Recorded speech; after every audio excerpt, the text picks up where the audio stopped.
Jette ton pain sur la surface des eaux, car avec le temps, tu le retrouveras.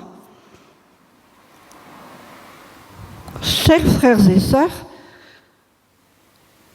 en un rien de temps, en quelques mots, cette étrange parole vient nous saisir et nous bousculer.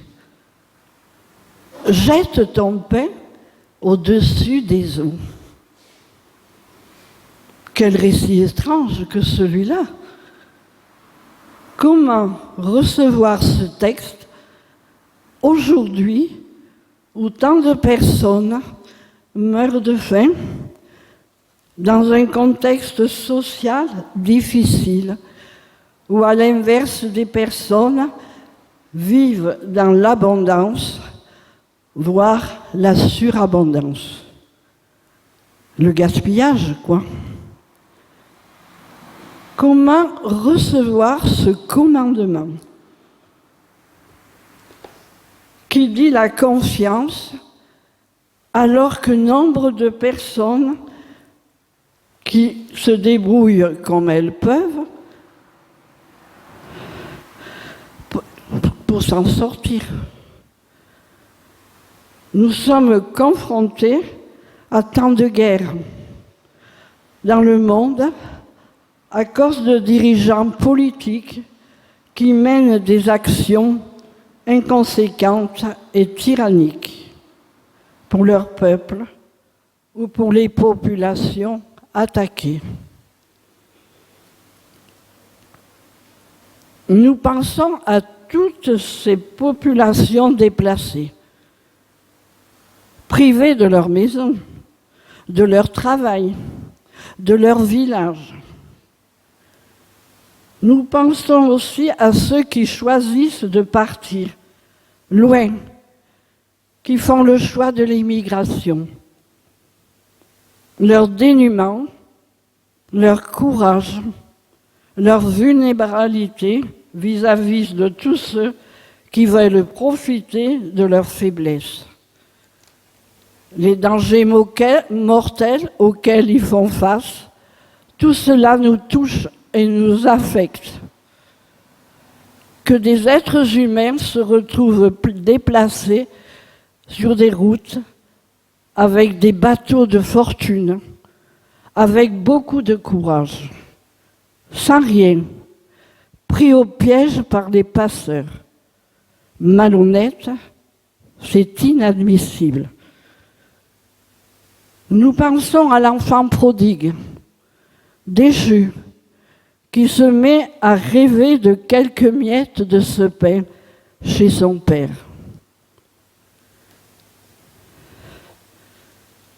Ah, il n'est pas commode ce truc. Au début de la création, il n'y avait rien. Le tohu-bohu, le vide.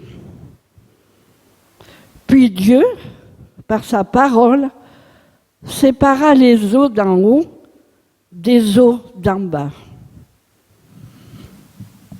Puis, il sépara la terre sèche de l'eau. J'aime bien cette image de l'eau bleutée du commencement. J'aime bien cette image. Jeter son pain à la surface de l'eau, ce n'est pas se contenter de rester les bras croisés. Il faut avoir de l'audace, ne pas craindre. C'est dans l'Évangile selon Matthieu où Jésus a ces mots. Je suis avec vous tous les jours jusqu'à la fin des temps. Puisez dans cette parole, s'avancer sur l'eau, prendre son pain et dans un geste d'abandon, jeter son pain au-dessus des eaux. L'aventure commence alors. Je choisis la confiance. Je prends le chemin de partage de la solidarité entre les humains. Pour une fois, comportons-nous comme le Samaritain de la parabole. Ce qu'il fait pour l'homme à terre, personne ne lui rendra, personne ne le remboursera. La seule chose notable est qu'il est ému par l'homme à terre. Et son action sur le blessé calme son émotion. Peut-être ressent-il une satisfaction de voir l'autre se remettre. Nous n'en savons rien. Alors, jetons le pain sur les eaux. Peut-être quelqu'un en profitera-t-il. C'est notre espérance.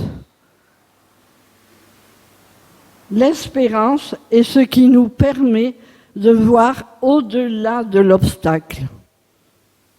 Jeter son pain au-dessus des eaux, c'est construire une espérance.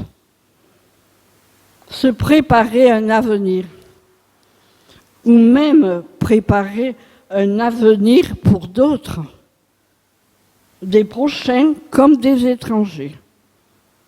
Ainsi, nous donnons aux impôts, à l'Église, à des associations qui nous tiennent à cœur et nous espérons qu'il sera utilisé de toute façon, de bonne façon. Ça, nous l'espérons. Mais de notre côté, nous savons que tout n'est pas parfaitement utilisé. L'espérance ne guide pas à la perfection. Dans Luc 6, au verset 35-36, il est écrit « Au contraire, aimez vos ennemis, faites-leur du bien et prêtez sans rien espérer recevoir en retour. Vous obtiendrez une grande récompense et vous serez les enfants du Dieu très haut, car lui, il est bon pour les ingrats et pour les méchants. Soyez pleins de bonté, comme votre Père est plein de bonté. Ne nous rendons pas compte. Il y a autour de nous des gens pour qui le mot bienveillance n'a pas de sens, parce qu'ils ne croisent pas la bienveillance. Tout est rapport de force. Tout s'achète et se vend. Le regard bienveillant de Dieu sur notre vie est pour eux un mot vide de sens. Nous, souvent, nous pratiquons la bienfaisance sans rien en retour. C'est notre façon de vivre notre humanité, sans calcul. Nous savons que c'est notre nature, que Dieu nous a tout donné en nous faisant le cadeau de la vie. Je crois en effet que jeter son pain à la surface de l'eau, ce pain qui est la parole et qui nous nourrit chaque jour, tout cela nous permet pleinement de connaître l'amour inconditionnel de Dieu. C'est là notre récompense. Tel que je suis aimé. Tel que nous sommes aimés. Alors, pratiquons le bien et nous retrouverons notre pain que nous avons jeté à la surface des eaux. La bienfaisance aura sa récompense. Il faut la pratiquer. Sans retour, sans renvoi. La bienfaisance sera notre récompense. Amen.